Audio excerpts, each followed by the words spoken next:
Hello everyone, welcome to GS review. Friends, इसके पहले video में हम ये जो स्पेक्ट्रम की सीरीज कर रहे थे, तो ये बंगाल में द्वैध शासन तक देख चुके थे और इसमें हम मैसूर के शासन से शुरू करेंगे। तो चलिए वीडियो को शुरू करते हैं। इससे पहले फ्रेंड्स, अगर आप हमारे यूट्यूब चैनल पर पहली बार हैं तो चैनल को सब्सक्राइब कर लीजिएगा, वीडियो को लाइक कर दीजिएगा एंड शेयर करिए, और जो भी आपके सजेशन हो उसे कमेंट बॉक्स में ज़रूर बताइएगा। तो हम आंग्ल मैसूर युद्ध को देखेंगे। उससे पहले हम यहाँ पर मैसूर राज्य को देख लेंगे।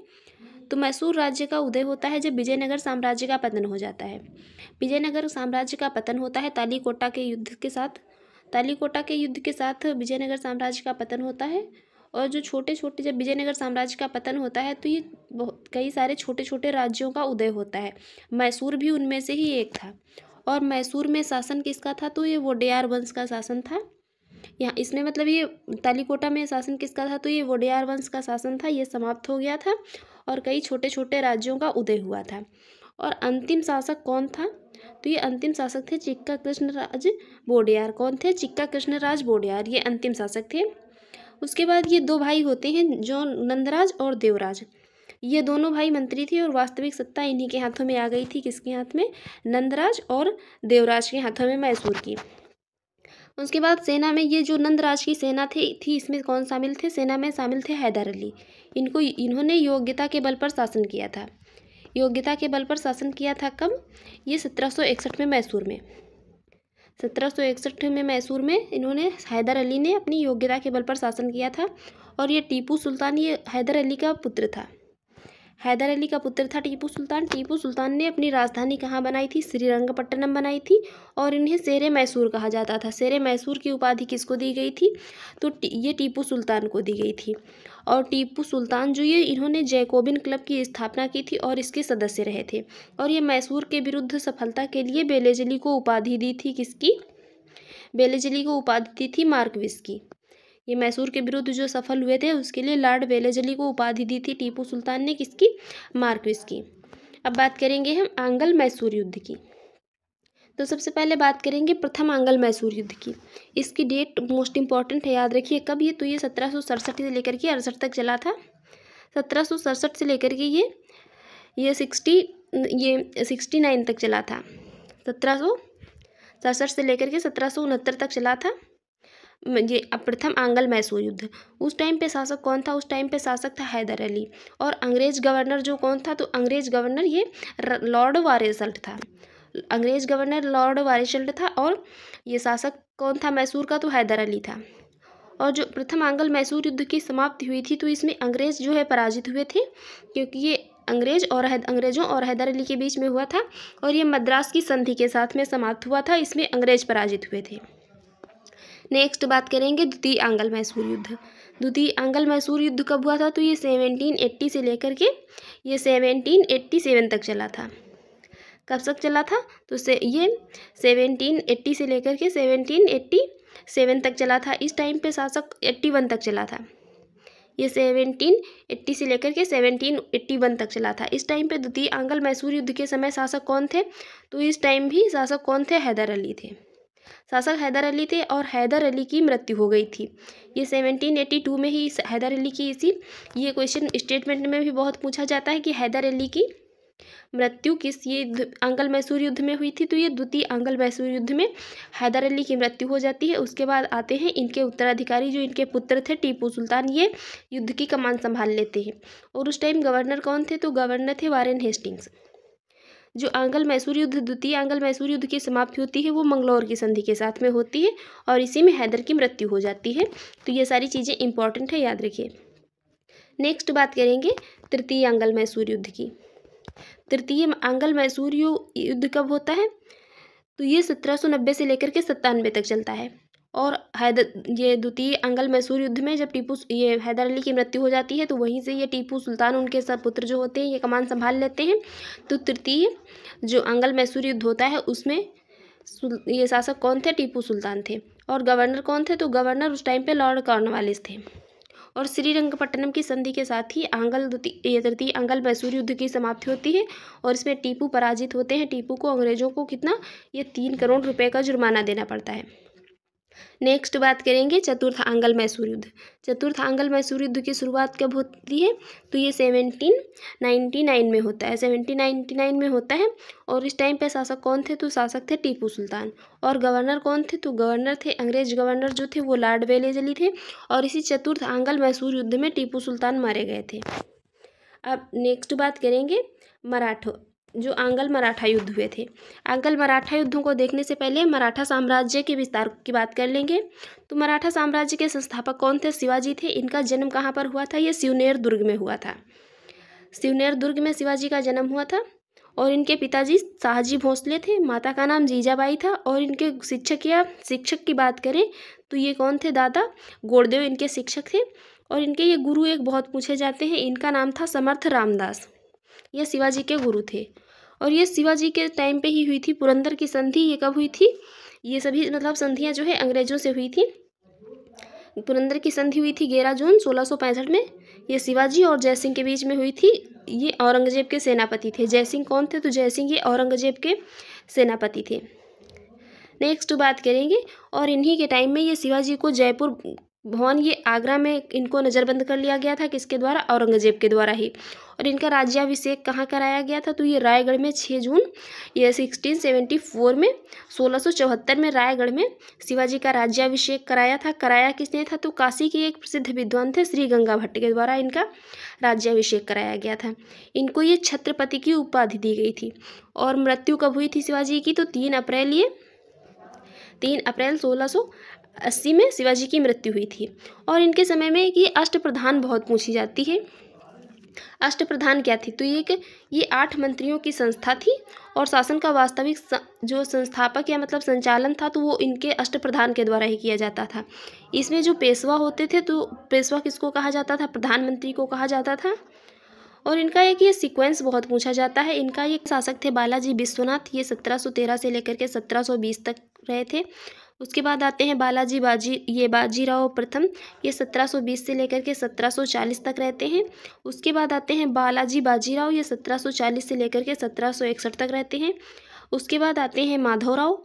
और माधवराव के बाद में शासक होते हैं नारायण राव। ये थोड़े थोड़े समय के लिए शासक रहते हैं, इसलिए इनकी डेट इतनी इम्पोर्टेंट नहीं है। और जब नारायण राव होते हैं तो ये इनकी हत्या कर देते हैं। कौन? रघुनाथ राव। ये रघुनाथ राव जो होते हैं ये इनकी नारायण राव की हत्या कर देते हैं। और ये कुछ समय के लिए पेशवा बन जाते हैं।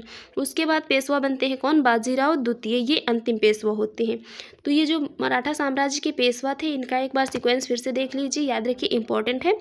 पहले पेशवा बालाजी विश्वनाथ, दूसरे बाजीराव प्रथम, तीसरे बालाजी बाजीराव, चौथे कौन होते हैं?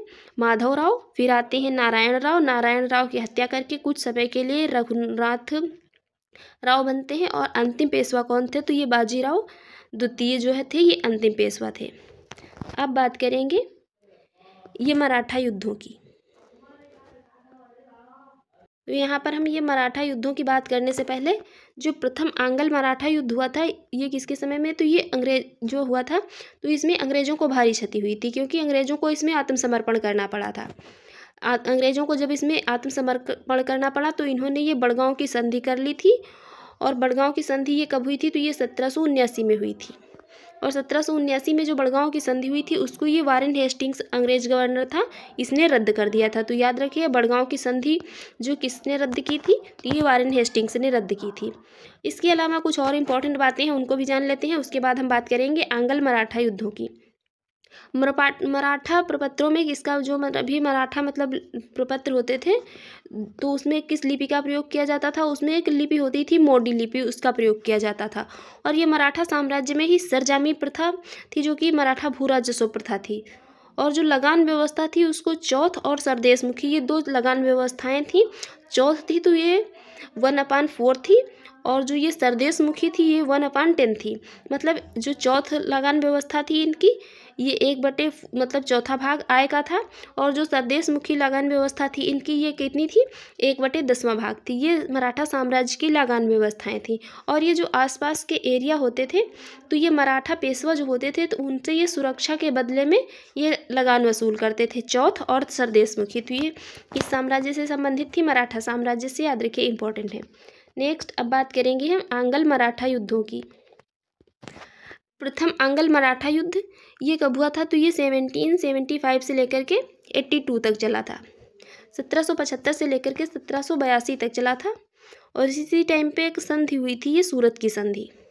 सूरत की संधि हुई थी, ये किसके किसके बीच में? तो ये रघुराम राव और अंग्रेजों के बीच में हुई थी। और वो मतलब यहाँ पर ये सूरत की संधि हुई, इस संधि के तहत युद्ध समाप्त नहीं हुआ था। जो प्रथम आंग्ल मराठा युद्ध है, ये इसकी समाप्ति हुई थी तो ये सालबाई की संधि के साथ में हुई थी। सालबाई की संधि के साथ में प्रथम आंग्ल मराठा युद्ध की समाप्ति हुई थी। और उस टाइम पे गवर्नर कौन था? तो वारेन हेस्टिंग्स था। अंग्रेजी गवर्नर जो था तो वारेन हेस्टिंग्स था। और फिर उसके बाद ये 20 वर्षों तक जो है क्या होता है, 20 वर्षों तक कोई भी संधि नहीं होती है। 20 वर्षों तक शांति बनी रहती है, 20 वर्षों तक कोई संधि नहीं होती है। उसके बाद फिर द्वितीय आंग्ल मराठा युद्ध कब होता है? द्वितीय आंग्ल मराठा युद्ध होता है 1803 से लेकर के 1805 तक चलता है। इसमें एक ये बेसिन की संधि होती है जो बाजीराव और अंग्रेजों के बीच में होती है। किसके किसके बीच में? बाजीराव और अंग्रेजों के बीच में होती है। यहाँ पर मतलब और एक संधि होती है, ये राजपाट की संधि। ये 2 संधियाँ होती हैं द्वितीय आंग्ल मराठा युद्ध में। और उस टाइम पे गवर्नर कौन थे? तो गवर्नर जॉर्ज बार्लो थे। गवर्नर कौन थे? गवर्नर थे जॉर्ज बार्लो। और इस टाइम पे जो द्वितीय आंग्ल मराठा युद्ध हुआ था तो उस टाइम पे मराठा शक्ति जो थी वो काफ़ी कमज़ोर पड़ गई थी। मराठा शक्ति ये निर्बल हो गई थी। नेक्स्ट बात करेंगे तृतीय आंग्ल मराठा युद्ध। तृतीय आंग्ल मराठा युद्ध ये कब हुआ था? 1817 से लेकर के 1818 तक। इसमें ये मंदसौर की संधि हुई थी 1818 में। ये मंदसौर की संधि कब हुई थी? तो याद रखिए तृतीय आंग्ल मराठा युद्ध में हुई थी। और इस टाइम गवर्नर कौन थे? तो गवर्नर लॉर्ड हेस्टिंग्स थे। और इसमें मराठा शक्ति जो है समाप्त हो गई थी, मराठा साम्राज्य समाप्त हो गया था। नेक्स्ट बात करेंगे सिख साम्राज्य की। तो बेसिकली आप सभी जानते हैं कि सिख साम्राज्य जो कहाँ पर था? तो ये पंजाब में था।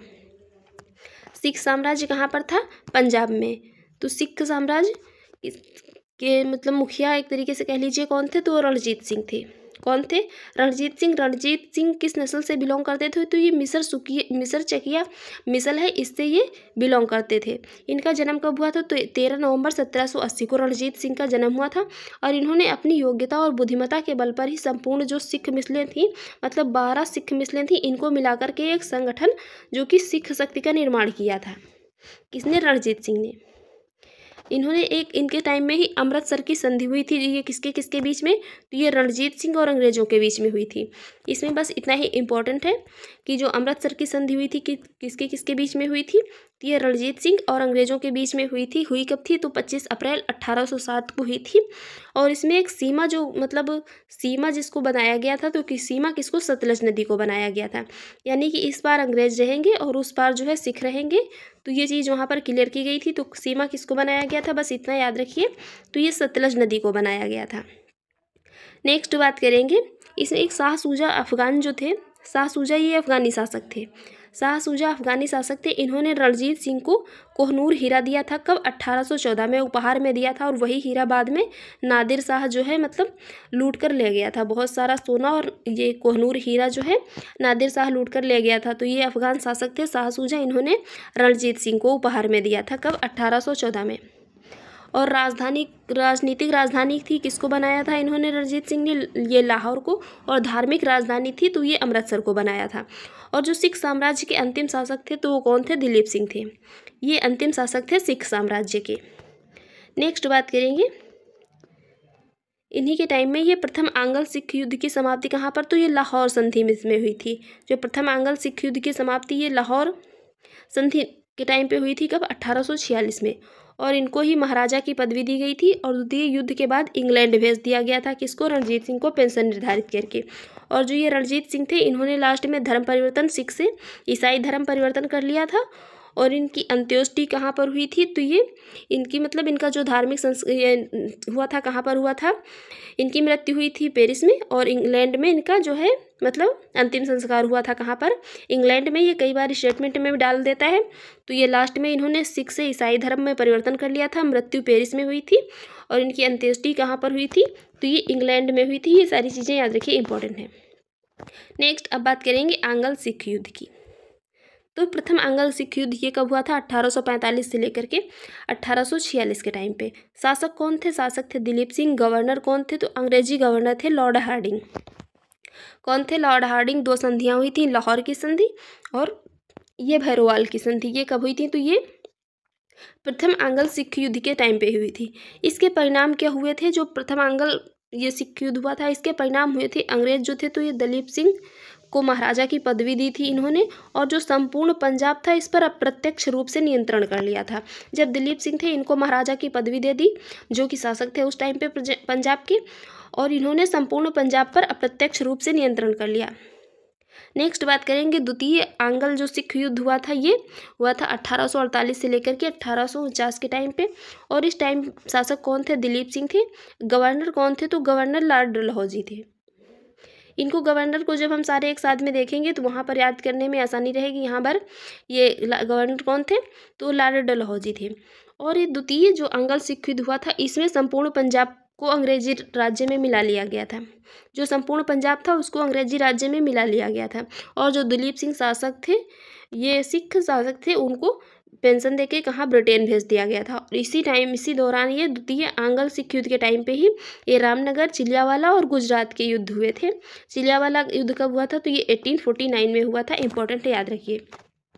तो नेक्स्ट वीडियो में हम इसी की आगे से कंटिन्यू करेंगे। तो फ्रेंड्स, आपको हमारी ये वीडियो कैसी लगी कमेंट बॉक्स में ज़रूर बताइएगा, और चैनल पर पहली बार है तो चैनल को सब्सक्राइब कर लीजिएगा, वीडियो को लाइक कर दीजिएगा।